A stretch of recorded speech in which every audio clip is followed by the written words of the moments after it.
What was the land given to the tribe of Benjamin? This is the question that we seek to answer today as we continue our verse-by-verse study of the book of Joshua on Walking Through the Bible.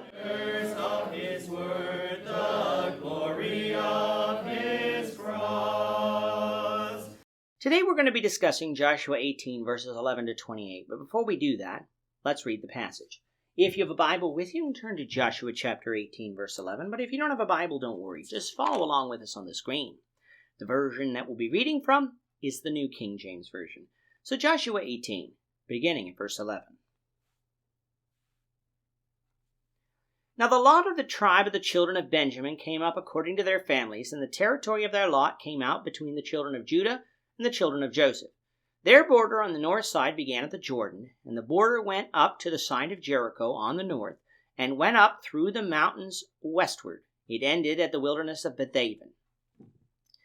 The border went over from there towards Luz, to the side of Luz, which is Bethel, southward. And the border descended to Ataroth Adar, near the hill that lies on the south side of Lower Bethoron. Then the border extended around the west side of the south, from the hill that lies before Bethoron southward. And it ended at Kirjath Baal, which is Kirjath Jearim, city of the children of Judah. This was the west side.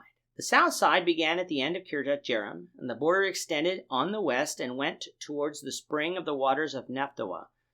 Then the border came down to the end of the mountain that lies before the valley of the son of Hinnom, which is in the valley of Rephaim on the north, descended to the valley of Hinnom, to the side of the Jebusite city on the south, and descended to Enrogel. And it went around from the north, went out to En-Shemesh, and extended towards Geliloth, which is before the ascent of Adumim, and descended to the stone of Bohan, the son of Reuben. Then it passed along towards the north side of Arabah, and went down to Arabah. And the border passed along to the north side of Beth-hoglah. Then the border ended at the north bay at the Salt Sea, at the end of the Jordan. This was the southern boundary. The Jordan was its border on the east side. This was the inheritance of the children of Benjamin according to its boundaries all around, according to their families. Now the cities of the tribe of the children of Benjamin, according to their families, were Jericho, Beth-hoglah, Emek-Kezez, Beth-arabah, Zemaraim, Bethel, Avim, Perah, Ophrah, Shephar, Hammoni, Ophni, and Geba, 12 cities with their villages, Gibeon, Ramah, Beeroth, Mizpah, Japhriah, Mazah, Rechem, Irpeel, Teralah, Zelah, Eleph, Jebus, which is Jerusalem, Gibeath, and Kirjath, 14 cities with their villages. This was the inheritance of the children of Benjamin according to their families. At the beginning of the chapter, we have 7 remaining tribes still having to receive their inheritance. Joshua chided these tribes for seemingly not having the fire in their belly to obtain the inheritance, that content to wait some time into the future. On this side of the Jordan, the tribes of Judah, Ephraim, and Manasseh had received their inheritance, but that doesn't mean that this included the rest of the land, for there was still much land to give out. How it would be divided, though, would be by lot.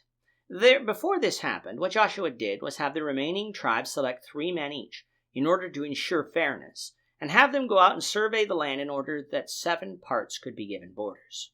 Ephraim and Manasseh would remain in the north and Judah in the south, but the land would be divided further so that the remaining 7 tribes would receive inheritances. We're going to see through this process that some of the borders already drawn would be adjusted, typically, though not exclusively along the borders, to ensure that each tribe received enough land suitable for it.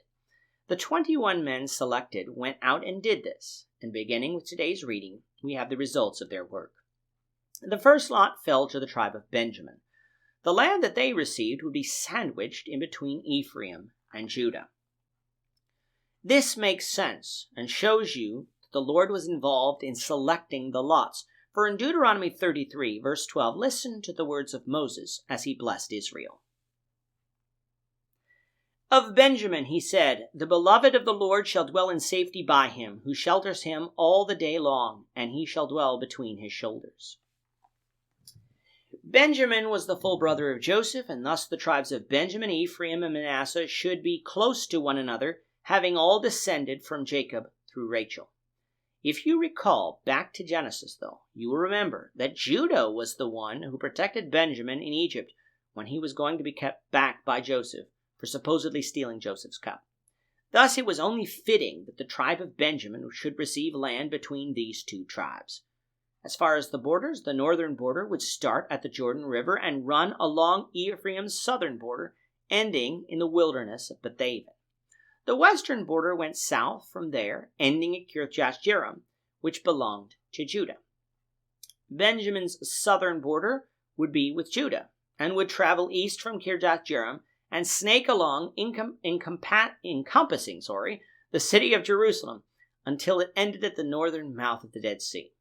The eastern border would be the Jordan River.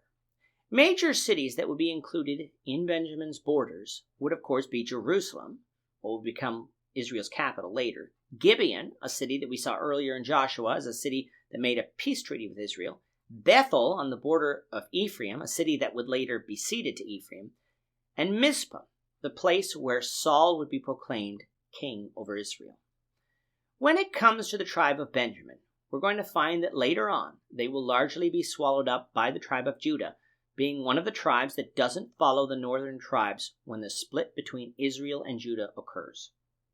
With that, our time is up for today. The Lord willing, we hope you'll join us for tomorrow's discussion of Joshua chapter 19, verses 1 to 16, as we continue our walk through the Bible, one verse at a time.